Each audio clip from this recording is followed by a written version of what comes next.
Hello, children. Welcome to Jeanette channel, my educational vlog for reading. Today, let's learn about our very first alphabet sentences. Letter I. I is for igloo.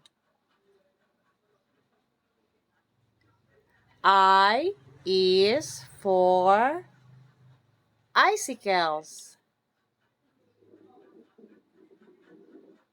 I is for iguana.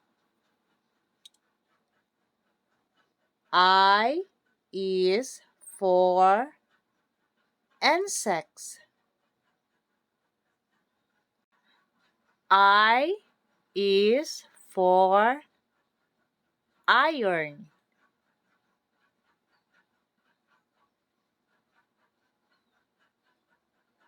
I is for island.